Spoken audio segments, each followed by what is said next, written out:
Hello students, देखिए इसमें हम लोग एनसीईआरटी का एलिप्स का एक बहुत ही इम्पोर्टेंट कॉन्सेप्ट सीखेंगे।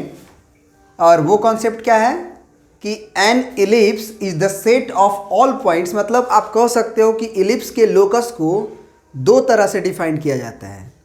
एक तो डिफाइन किया जाता था आपका एलिप्स के इक्वेशन को, मतलब एलिप्स के लोकस को, कि it is a locus of a point which it is a locus of a point which moves in a plane in such a way that its distance from a fixed point to fixed line in constant ratio। यानी कि ये fix point होता था आपका focus, जो आपका S1 और S2 है, ये फोकस, और डायरेक्ट्रिक्स को हम लोग फिक्स लाइन कहते थे। तो एलिप्स का लोकस को हम लोग ऐसे डिफाइन किए थे कि ये सारे इन पॉइंट्स का लोकस है, जिससे कि मतलब P का S1 से डिस्टेंस और P से D1 का डिस्टेंस, मतलब लाइन से डिस्टेंस का रेशियो E आता था, है ना। वो सारे पॉइंट्स जिसके लिए P से S1 का डिस्टेंस और P से D1 का डिस्टेंस का रेशियो E आ जाए, उस तरह के सारे कलेक्शंस को जब हम एक साथ कंबाइन करते हैं तो उससे जो फिगर आता है उसे हम लोग एलिप्स कहते हैं। उसी एलिप्स को अब हम लोग डिफाइन करने जा रहे हैं दूसरे तरीका से। क्या है वो देखिए। An ellipse is the set of all points in a plane. एक प्लेन में वो सभी पॉइंट्स का सेट जिससे कि क्या हो, the sum of whose distances from two fix point in a plane is constant. तो फिक्स पॉइंट क्या होता था, फोकस होता था। फिक्स पॉइंट एलिप्स का क्या होता था, फोकस। तो ये पॉइंट्स का S1 से डिस्टेंस और पॉइंट का S2 से डिस्टेंस का जो सम आएगा वो कांस्टेंट आएगा, और वो क्या आएगा, and it is the length of major axis. Length of major axis के बराबर आएगा।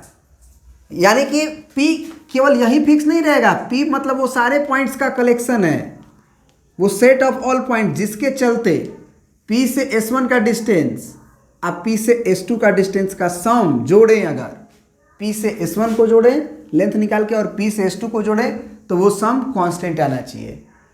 तो वो उस तरह के सारे कलेक्शन पॉइंट्स जिससे कि PS1 PS2 का सम हमेशा एक कांस्टेंट नंबर है, फिक्स नंबर है, इस तरह के कलेक्शंस को भी हम लोग एलिप्स कहते हैं। दो तरह से एलिप्स को डिफाइन किया गया। एक तो ये पॉइंट्स क्या होता है, एक फिक्स पॉइंट से और फिक्स लाइन से रेशियो कांस्टेंट आता है E, और E का वैल्यू आपको एलिप्स में पता होगा 0 और 1 के बीच आता है। तो अगर ऐसा हो तो भी एलिप्स होगा। या इसी एलिप्स को डिफाइन किया गया कि जो दो फिक्स पॉइंट होते हैं एलिप्स के S1 और S2, जिसके कोऑर्डिनेट AE, 0 और -AE, 0 होते हैं, उनसे डिस्टेंसेस का सम P से S1 P से S2 कहीं भी इस तरह का कहीं भी ले लीजिए आप, उससे डिस्टेंसेस का सम हमेशा कांस्टेंट आएगा। और वो क्या आएगा, it is a length of major axis. और आपको पता होगा मेजर एक्सिस का लेंथ कितना होता है। ये वर्टेक्स होता है ना आपका A, 0, ये -A, 0, तो ये A लेंथ और ये A लेंथ। तो लेंथ ऑफ मेजर एक्सिस क्या हो गया, 2A। मतलब कि ये 2A के बराबर होता है अगर हॉरिजॉन्टल एलिप्स है तब, और वही वर्टिकल एलिप्स होगा तो 2B के बराबर होगा, है ना। तो अब जरा देखते हैं कि आखिर ये कैसे आता है, कैसे दोनों के सम का डिस्टेंस कांस्टेंट आता है इन दोनों का, और साथ ही साथ उनका क्या बोलते हैं, सम का डिस्टेंसेस कांस्टेंट आता है, और उनका लेंथ का सम मेजर एक्सिस यानी कि 2A लेंथ के बराबर कैसे आता है, जरा इसको समझते हैं। इसको तो हम लोग पहले ही वीडियोज़ में समझ चुके हैं, है ना। इसको समझना बाकी था और बहुत इंपॉर्टेंट भी है ना। इसको समझिए, बहुत बढ़िया बात है। देखिए मान लीजिए, देखो दो पहले आसान तरीका से समझाएंगे, फिर थोड़ा सा और उसको टफ करके समझाएंगे। क्या है तरीका, जैसे तुमको एनसीईआरटी में समझाया गया है पहले उसी तरह समझाएंगे, अब फिर थोड़ा सा हट के समझाएंगे, है ना। एनसीईआरटी में क्या बोला है आपको कि ये जो P मूव कर रहा है ना, P को मान लो कि वर्टेक्स पे आ गया, तो P जब वर्टेक्स पे आ जाएगा तो उसका S1 से डिस्टेंस, मतलब when P comes on vertex, मान लो let at A, a comma 0, है ना। मान लेते हैं कि ये a है और उस पर p आ जाता है, तो p से s1 का डिस्टेंस आप p से s2 का डिस्टेंस अगर जोड़ेंगे, यानी कि p से s1 का डिस्टेंस आप p से s2 का डिस्टेंस जोड़ेंगे तो क्या आएगा? यही है ना मेरा क्वेश्चन। ठीक है, जोड़ते हैं। एक बात बताओ, PS2 तो तुम तुरंत बता सकते हो, कैसे? P से अगर तुमको S2 पे आना है, ध्यान देना, P से अगर तुमको S2 पे आना है तो कहोगे कि सर यहाँ से यहाँ तक हम लोग A हैं, क्योंकि ये लेंथ a,0 होता है तो ये a है, और यहाँ से यहाँ तक माइनस a ही है, तो लेंथ की बात हो रही है। अगर लेंथ की बात हो रही है तो a प्लस ए ई होगा, मतलब PS2 का वैल्यू तो हमारा हो जाएगा a प्लस, मतलब ये क्वेश्चन मार्क रखते हैं PS1 को, अब प्लस PS2 को लिख लेते हैं हम लोग a प्लस ए ई। ठीक है, बढ़िया है, a प्लस ए, क्योंकि यहाँ से a है और यहाँ से ए ई है। ठीक है, हाँ, PS1 के लिए क्या करें, क्योंकि PS1 का तो डिस्टेंस यहाँ से यहाँ तक है, तो क्या करेंगे? सबसे पहले समझने की कोशिश करना। उसके लिए हमको क्या करना है कि ओरिजिन से पहले हम P तक आते हैं, वो डिस्टेंस a है मेरा, अब माइनस ये डिस्टेंस घटा देते हैं ए ई। ध्यान से देखो, ओरिजिन से यहाँ तक का कोऑर्डिनेट दिया हुआ है a,0, तो यहाँ तक के डिस्टेंस में अगर यहाँ तक का डिस्टेंस को घटा दें जो कि ए ई है, तो यहाँ तक का बचेगा और यही PS1 है, तो ठीक है ना। अब जरा देख लो, ये प्लस ए ई माइनस ए ई कट गया और a 2a हो गया। तो तुमने देखा कि अगर हमारा point P vertex P move कर गया तो PS1 और PS2 का डिस्टेंस कांस्टेंट आया 2a, और वो लेंथ ऑफ मेजर एक्सिस के बराबर है। अब जरा देखते हैं कि जब when P comes on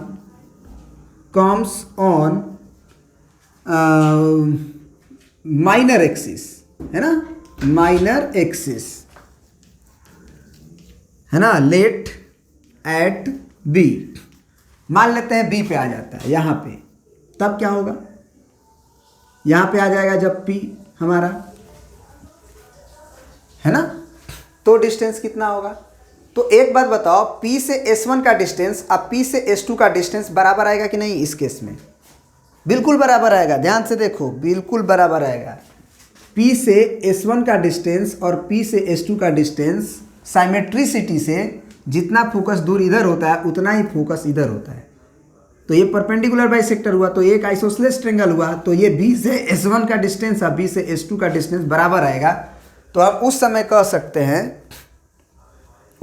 सकते हैं कि ये जो सम ऑफ डिस्टेंसेस की बात हो रही है PS1 प्लस PS2, वो 2 टाइम्स ऑफ PS1 के बराबर होगा, मतलब 2 टाइम्स ऑफ BS1 के बराबर होगा, है ना, BS1 के बराबर होगा। और B का कोऑर्डिनेट आपको पता है, जब P B पे आ जाएगा तो 0,B होता है ना, मेजर एक्सिस का एंड पॉइंट 0,B, यहाँ होता है 0,-B, ये सब पढ़ाया जा चुका है। तो अब यहाँ से यहाँ का डिस्टेंस फार्मूला लगा दीजिए आप, तो डिस्टेंस फार्मूला लगाइएगा तो 2 इंटू अंडर रूट BS1 मतलब y2 माइनस y1 का whole square x2 minus x1 का होल स्क्वायर, तो b माइनस 0 का होल स्क्वायर और प्लस 0 माइनस ए का होल स्क्वायर, तो कितना आएगा ये? तो ये आएगा 2 टाइम्स ऑफ अंडर रूट ये b स्क्वायर और प्लस ये हो जाएगा a स्क्वायर e स्क्वायर, है ना, सॉरी, हाँ, a स्क्वायर e स्क्वायर। अब यहाँ पे आपको एक कंडीशन बताए थे, याद कीजिएगा, ई स्क्वायर बराबर 1 minus B square by A square horizontal ellipse के बारे में। तो यहाँ से अगर हम एलसीएम ले लें तो ये ए स्क्वायर आएगा, ये आएगा ए स्क्वायर माइनस बी स्क्वायर, क्योंकि ये बाई 1 कर देंगे।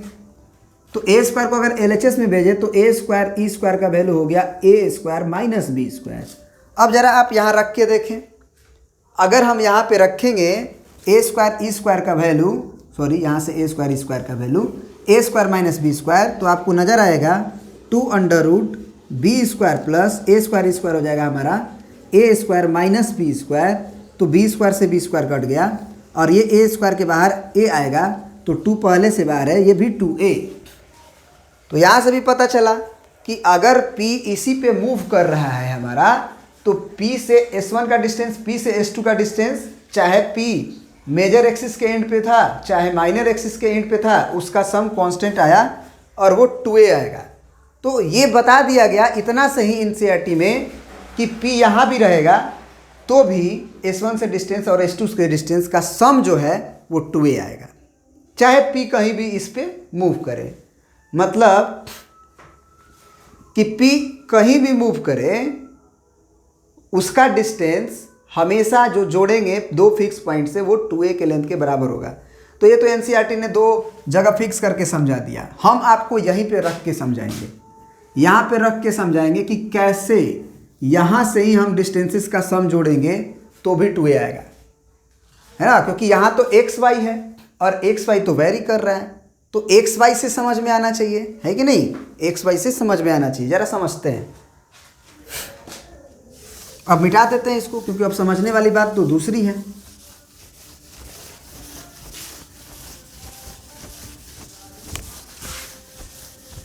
थोड़ा सा इसमें समझने में दिमाग लगेगा आपका, हम देखते हैं, क्योंकि सब मिटा देते हैं, क्योंकि बात जो है वो बस वही समझना है हमें।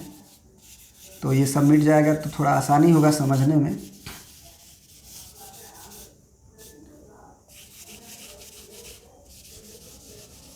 चलिए, अब जो है नॉर्मल पॉइंट लेते हैं कहीं भी, P यहीं पे जो लिए हैं वहीं पे रहने दीजिए। P से S1 का डिस्टेंस, P से S2 का डिस्टेंस। अब कोई क्या करेगा ना, तुरंत डिस्टेंस फार्मूला लगा देगा ऐसे करके, वो बहुत महंगा पड़ जाएगा। P से S1 और P से S2 में वो कहेगा कि एक्स वाई है, तो इसमें डिस्टेंस फार्मूला प्लस इसमें डिस्टेंस फार्मूला जोड़ के 2a लाने का कोशिश करेगा, और एक्स वेरी कर रहा है तो वो पगला जाएगा। उस तरह से नहीं करना है। देखो, हम लोग पहला मेथड से जो लोग लोकस पढ़े थे एलिप्स का, वो क्या हुआ करता था कि पॉइंट से P से S1 का डिस्टेंस और P से L1 का डिस्टेंस क्या होता था, E के बराबर। तो P से S1 का डिस्टेंस हमारा E टाइम्स ऑफ PL होगा, बस ये याद रखो। मतलब P से S1 का डिस्टेंस P से L का डिस्टेंस का E टाइम्स होगा, P से L का डिस्टेंस का E टाइम्स होगा। और आपको मालूम है कि ये जो लाइन है वही डायरेक्ट्रिक्स है, और इस डायरेक्ट्रिक्स का इक्वेशन x बराबर a/e आपको याद करवाया गया है। तो P से L का डिस्टेंस कितना होगा, तो आप नाप सकते हैं बिना डिस्टेंस फार्मूला लगाए हुए। कैसे नाप सकते हैं, देखिएगा, समझना पड़ेगा। P से अगर L का डिस्टेंस नापना है तो आप ये कह सकते हैं कि हमारा पॉइंट P से L का डिस्टेंस निकालना है, तो हम एक काम करते हैं। कौन सा काम, तो हम कहते हैं कि ये ओरिजिन है, ये हमारा एलिप्स का ओरिजिन है, याद रखिएगा। एलिप्स का सेंटर कहा जाता है इसे, जो कि वाई एक्सिस का और एक्स एक्सिस का इंटरसेक्शन होता है। यहाँ से इस लाइन का डिस्टेंस कितना है, तो आप कहिएगा a/e, जो आपको दिखाई दे रहा है। अगर उसमें से इस P पॉइंट का, ध्यान दीजिएगा, ये P पॉइंट का अगर x कोऑर्डिनेट को घटा दिया जाए, मतलब x को घटा दिया जाए, क्योंकि ओरिजिन से यहाँ तक x हुआ होगा ना, आप समझ सकते हैं, ये फोकस है, ये इधर उधर होगा कहीं, है ना। तो यहाँ से परपेंडिकुलर ड्रॉप करेंगे तो यहाँ से ओरिजिन से इसका डिस्टेंस, इसका x कोऑर्डिनेट होगा। तो अगर x कोऑर्डिनेट तक के डिस्टेंस को घटा दें तो यहाँ से यहाँ तक का डिस्टेंस हमको मिल जाएगा। तो इसका मतलब PS1 जो होगा वो E टाइम्स ऑफ, ऐसे लिख सकते हैं, a/e minus x coordinate of P। P का x कोऑर्डिनेट घटा देना है, यहाँ से यहाँ तक a/e है, और माइनस अगर x कोऑर्डिनेट ऑफ P घटा दे तो यहाँ से यहाँ तक बचेगा, क्योंकि यहाँ से यहाँ तक टोटल है आपका a/e, यहाँ से यहाँ तक, है ना। बहुत ज़्यादा समझा दिए, कोई दिक्कत नहीं है। अब PS2 के बारे में समझते हैं कि PS2 क्या होगा। तो PS2 के लिए भी वही E टाइम्स ऑफ PL। तो अब ज़रा आप हमें बताएं कि अब ये फोकस के लिए तो ये डायरेक्ट्रिक्स होगा ना, उस फोकस के लिए ये डायरेक्ट्रिक्स हुआ, इस फोकस के लिए ये डायरेक्ट्रिक्स होगा, है कि नहीं, बिल्कुल बिल्कुल होगा, है ना। तो क्या होगा जरा बताएं आप जरा PS2 का लेंथ बताएं। चलिए, तो अब PS2 क्या होगा, तो PS2 के लिए ये डायरेक्ट्रिक्स डिफाइंड है, ये फोकस का ये डायरेक्ट्रिक्स पेयर होगा, ये S2D2 जिसका इक्वेशन x बराबर a/e है, और उस फोकस के उस डायरेक्ट्रिक्स के लिए S1 डिफाइंड होगा। तो P जैसे PS1 बराबर आया हुआ है E टाइम्स ऑफ PL, उसी तरह से PS2 बराबर आएगा P into E into PL2। आप L1 इसे बोलने बेहतर है, ये लाइन 1 और ये लाइन 2, तो E टाइम्स ऑफ PL2। अब जरा देखो PS2 बराबर E टाइम्स ऑफ PL2 को जरा देखना हम क्या लिखने वाले हैं। PL2 का मतलब P से L लाइन का परपेंडिकुलर डिस्टेंस, P पॉइंट का इस लाइन डायरेक्ट्रिक्स का परपेंडिकुलर डिस्टेंस ये। अब जरा बताओ कि यहाँ से मतलब y एक्सिस से यहाँ तक का डिस्टेंस तो डायरेक्ट a/e ही होगा,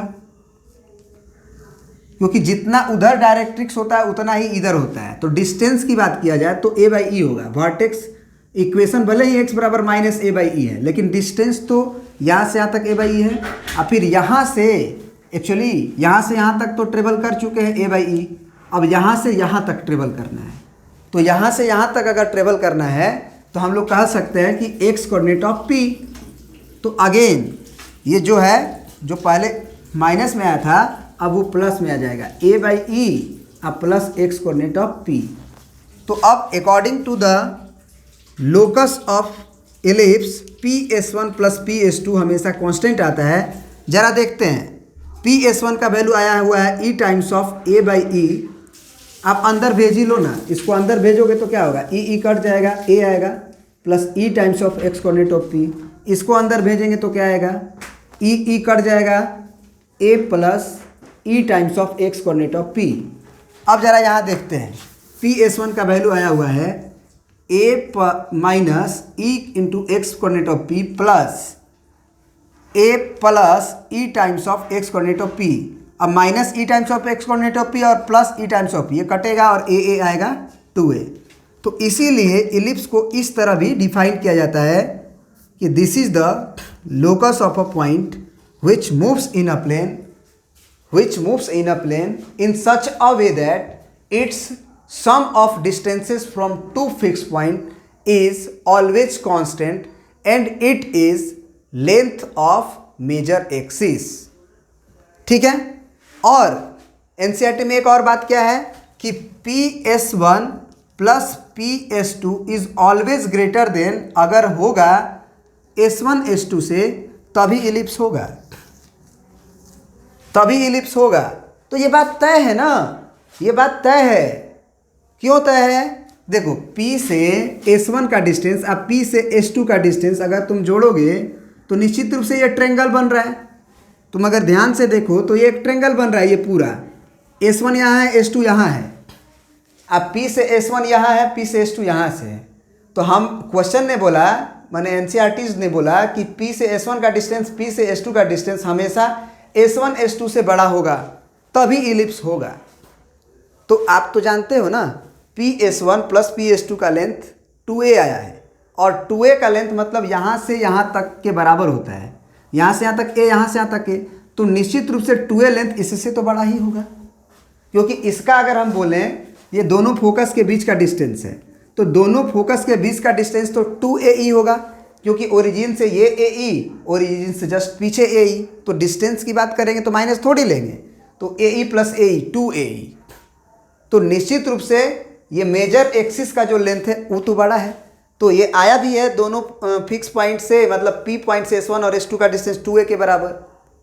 तो यही बोलता है ये कि अगर इलिप्स होना है, माने ये P पॉइंट को इलिप्स के सरकमफरेंस में मूव करना है, तो जो दो फिक्स पॉइंट से डिस्टेंस को जोड़ा गया है वो डिस्टेंस का सम उसके फोकस के बीच के डिस्टेंस से बड़ा होना चाहिए, है ना। अगर नहीं हुआ, अगर उसके बराबर हो गया तब जो है वो किस चीज़ का इक्वेशन देगा, ज़रा सोचते हैं कुछ देर के लिए। मतलब अगर by the way PS1 plus PS2 मतलब जो मूविंग पॉइंट है, मूविंग पॉइंट उससे S1 का डिस्टेंस और S2 का डिस्टेंस का सम अगर S1 S2 के बराबर आ गया, तीन हो सकता है, तीन चीज़ें हो सकता है। या तो PS1 PS2 का सम S1 S2 से बड़ा होगा, या P से S1 का डिस्टेंस P से S2 का डिस्टेंस इसके बराबर होगा या इन दोनों का सम इसके डिस्टेंस से छोटा होगा, यही हो सकता है। तो ज़रा देखते हैं कि पहले ये बड़ा वाला तो समझ गए कि P से S1 का डिस्टेंस और P से S2 का डिस्टेंस अगर बड़ा हो गया S1 S2 से तो इलिप्स पे होगा वो पॉइंट, लेकिन अगर उसके बराबर हो गया तब क्या होगा? तब जानते हो क्या होगा? हाँ, इसको तो पहले प्रिंट कर लो और बता देते हैं क्या होगा। देखो, तुम खुद सोचो कि ये तुम्हारा P पॉइंट था, ये तुम्हारा S1 था और ये तुम्हारा S2 था। तो P से S1 का डिस्टेंस और P से S2 का डिस्टेंस कब बराबर होगा जानते हो? जब P पॉइंट इसके ऊपर होगा, S1 और S2 के बीच में होगा। तो अभी P से S1 का डिस्टेंस और P से S2 का डिस्टेंस को जब जोड़ोगे, है ना, P से S1 का डिस्टेंस और P से S2 का डिस्टेंस को जोड़ोगे तो वो S1 S2 के बराबर आएगा। बिल्कुल आसान बात है। क्यों? क्योंकि यहाँ से इतना लेंथ अब प्लस इतना लेंथ को जोड़ेंगे तो पूरा लेंथ। तो उस समय when P S1 plus P S2 बराबर S1 S2, then P lies between the line segment